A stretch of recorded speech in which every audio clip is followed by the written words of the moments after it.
এই 10 প্যানেল কুর্তি ডিজাইনের নেকটা আমাদের ফিনিশিং করে শর্ট ভিডিওটা শেয়ার করা হয়নি। আমরা নেকের মেজারমেন্ট নিলাম, নিয়ে এইভাবে কাট করলাম। আর এবার এখানে কোনো আমি ফেসিং ইউজ করব না।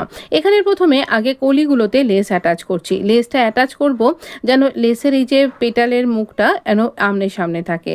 এবার এই ওপরের ভি প্যাকেটের ভি অংশটাকে ফোল্ড করে ভেতরে 1/2 ইঞ্চি রেখে দিয়ে তার উপর দিয়ে লেসটাকে অ্যাটাচ করব। উইদাউট ক্যানভাস আপনি উইদাউট বক্রামও এইভাবে কিন্তু তৈরি করতে পারবেন V neck design with less. ভীষণ এলিগ্যান্ট একটা লুক আসে, আর অথচ কোনো রকম গাম কোনো রকম ক্যানভাস ছাড়াই এটা তৈরি হয়ে যায়।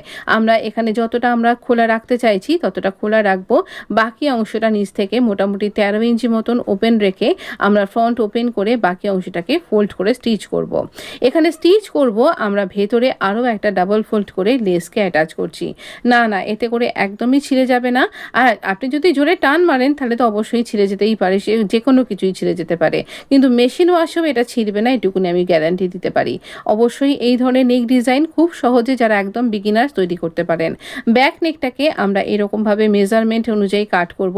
আমার না ফ্রন্ট এই যে শোল্ডার স্লোপটা ডাউন করা হয়েছিল না কাটিংটা, তাই একসাথে কাট করলাম। ব্যাক নেকটাকে কাট করলাম। আর এই নেকের যে কুর্তিটা দেখলেন এক্ষুনি, তার বাঁচা স্ট্রিপ দিয়ে আমরা একটা সোজা স্ট্রিপ দিয়ে ব্যাক নেকটাকে কভার করলাম। আর তারপর এখানে এই ফাইনাল লুক তো আপনি দেখতেই পাচ্ছেন। ভীষণ সুন্দর এই নেক ডিজাইন এবং কুর্তি ডিজাইন। অ্যাটাচেবল ভিডিওতে অবশ্যই ক্লিক করে দেখে নিতে পারেন। ধন্যবাদ।